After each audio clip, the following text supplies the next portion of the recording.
is it attractive? Do they want to come?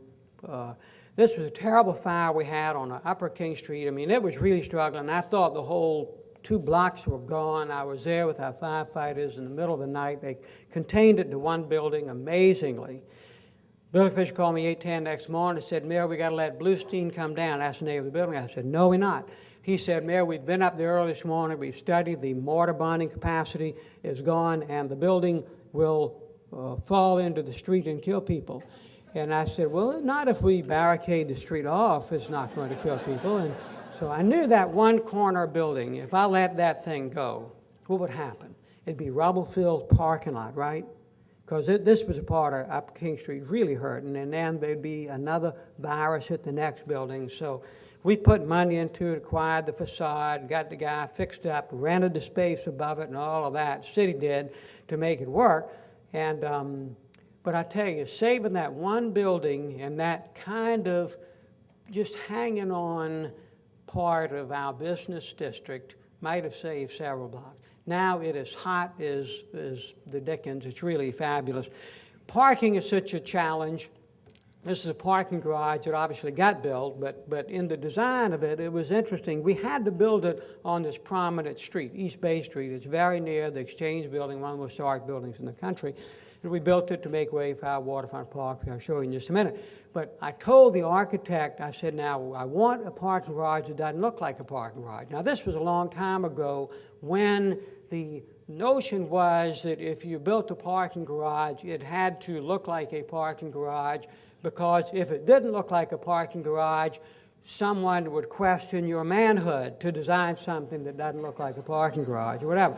So I said, look, I don't want it to look like a parking garage. And the architect said, well, Mayor, you do not understand architecture. Form follows function. The building got to look like what it is. And I said, no, I heard that, but we're not going to do that in Charleston at this particular location. I said, I want it to look like closed shutters. And he didn't want to do it. He was willing to give me finally some louvers that came down a little bit. But you just had to see the car. Anyway, we worked that out. We won an award from the National Endowment for the Arts. We got a law firm in the first floor and a shop. Now it's a bank.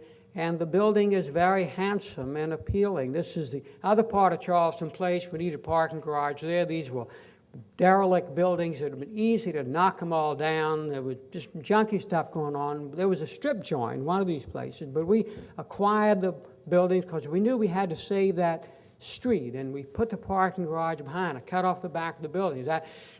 We actually owned a strip joint for a brief period of time, the city did, and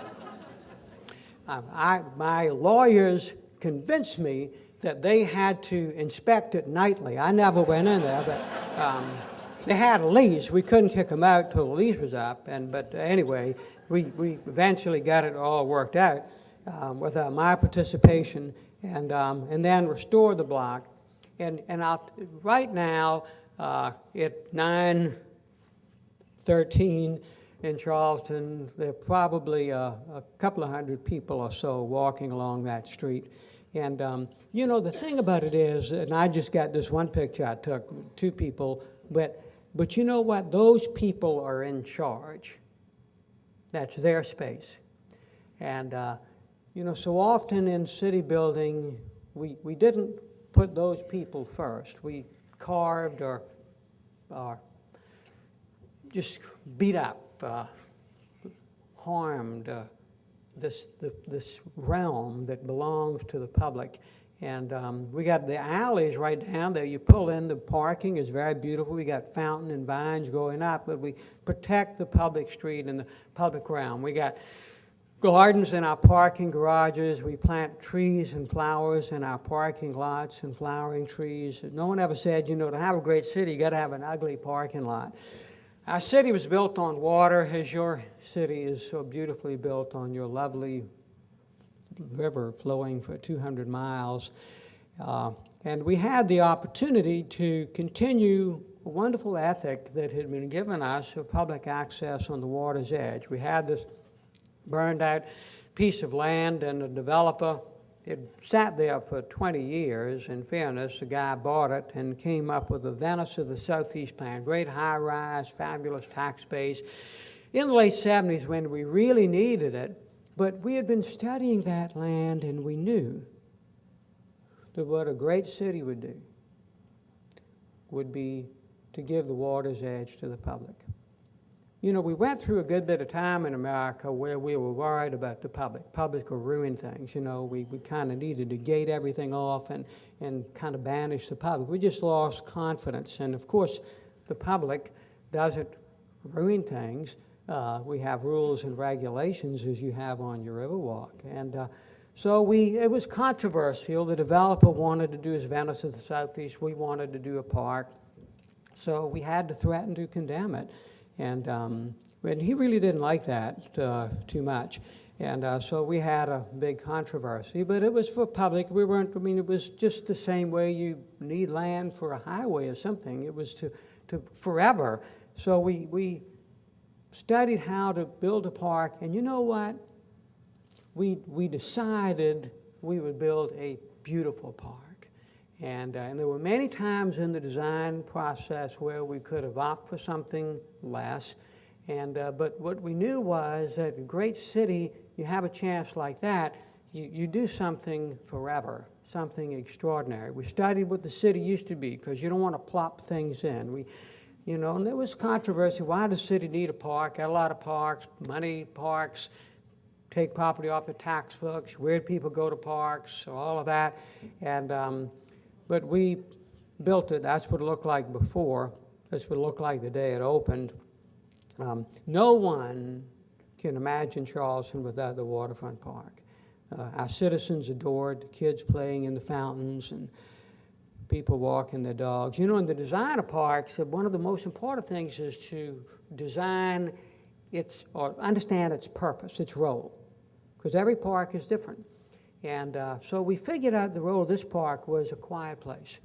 So we have no events there. We got events in all of other parks, most all of other parks, but this is a reposeful place where the beauty and the nourishment of the place gives you, the individual who comes there, without ever worrying about somebody having a right to use it than you. And it's gorgeous. And now, then we got the land behind it, and the private development, you build beautiful public realm, and then the private development always follows. It always has, it always will in great cities. So we put the land up for bid. We got wonderful development built, including a art gallery that we required to be built for the city, and most expensive residential in South Carolina on a public park. And then that reaffirmed the ethic of public access on the water's edge. So the Ports Authority planned to redevelop part of their terminal where they don't have any elbow room, and they've committed to public access on the water's edge. And then the tall building way up there was built a long time ago, and we were building an aquarium on one side, a maritime center on the other, and I wanted to make sure you could walk in front on the water. So we worked the tall building folks didn't want to do that, and I knew I couldn't condemn it. I mean, you just got to be careful about those kind of things, you know. And I mean, even the front, it's because they had private issues and all of that. And so I just worked with them patiently, and then, as luck would have it, the bulkhead started falling in, and which was an expensive proposition. So we agreed to rebuild their bulkhead, accept maintenance responsibility in perpetuity for a well-designed walk in front. And so that's what we got. So, you know, what I didn't want was somebody to be at our fabulous aquarium and be on the water and be so excited and know the Maritime Center was 150 yards, 100 yards down, but they couldn't keep going on the water. It's like they were thinking for a while they were really special because they were citizens, but then they were told they weren't all that special anymore. So now you connect one to the other.